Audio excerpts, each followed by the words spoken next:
My name is Amy Rees Anderson, and I live in Sandy, Utah with my husband, Roland. As a kid, I just wanted to grow up and get married and have 10 kids, just like my mom did. That was like my goal in life. Ended up, getting married very young, only to then get divorced and end up as a single mom with 2 kids. It is one of the biggest struggles to try to raise a family by yourself alone and be the financial support. I would go to work full-time in medical offices, and I did everything from answering the phones to chairside assisting to doing transcription and bookkeeping and financial things and so forth. There was no computer in the office back then. Everything was paper-based. More and more, I learned how to use skills I had to develop software. I ended up having a huge passion for it. I needed to put food on the table, and I thought, well, I can either go work for somebody else and keep doing that, or I can try to do something on my own where I can have the flexibility to be with the kids. And so that's why I started my first company. And I was like, if I could develop software for the internet that could change healthcare, that was the impetus to start to develop a web-based system. And that's how MediConnect Global got started. MediConnect Global is a health information exchange that gathers medical data and runs analytics on that data that can be used by health insurance companies, life insurance companies, and lawyers. When we started MediConnect, we had about 50 employees, and over the next several years, we grew that to be almost 2,000 employees. What really led to us being super successful was the people. We kind of flipped everything on its head and said, the way we're going to grade you as a manager is how many other managers you create, how many other leaders come from under your team can go on and actually go into other leadership positions. I believe that all it takes is one person who believes in you and say, you are capable of doing this. And that really led to an amazing work ethic and culture inside the company. When I first met Amy and I learned that she was a single mom running a company, the reality of the load that she was carrying was remarkable to me.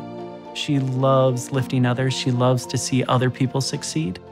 I love entrepreneurship because I saw what it could do to help me be self-reliant. And I am so passionate about getting that message out to our youth and to inspire them and encourage them that they can do it too. Because if I could, anybody can. We launched a foundation to really encourage young people to look at entrepreneurship as a pathway to self-reliance. I'd been really successful in business, but running a foundation is very different. We hadn't done it before.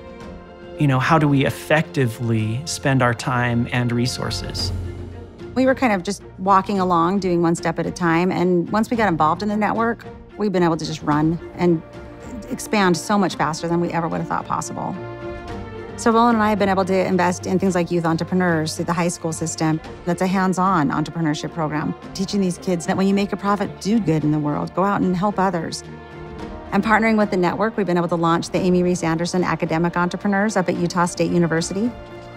Not only do we need to focus on helping our students get into entrepreneurship, but we need to have some female examples so that our young women will actually look at that as a place where they belong too. And we're super excited about now launching another center at Utah Valley University next. This network is really a platform helping you amplify your efforts. Help with the legal things and help with the marketing and help with bringing in the right talent.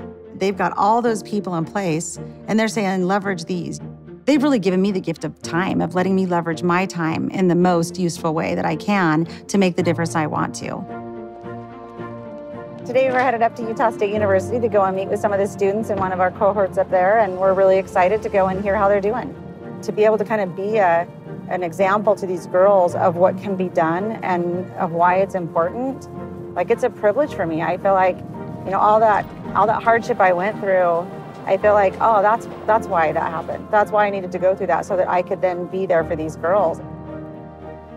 Before coming into contact with this program, I would never have labeled myself an entrepreneur because I'd never been that person that wanted to start their own business. But talking to Amy, I realized that it's much more than that. It's really the mindset of thinking creatively about problems. It's all about helping people most effectively.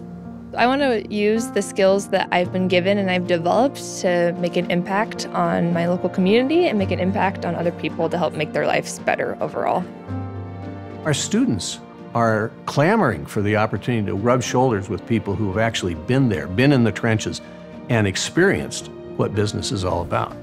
What Amy is doing by working across the higher education spectrum in the state of Utah is a model, I think, for all of us. I truly feel blessed that I have Amy, who loves the same things that I do. We want to spend the rest of our lives engaged in helping other people. Just the lives we're affecting and the number of kids we're affecting is unbelievable. And I couldn't have done that on my own. We all want to do something really good in the world. We want to do it for the right reasons, and we want to help people.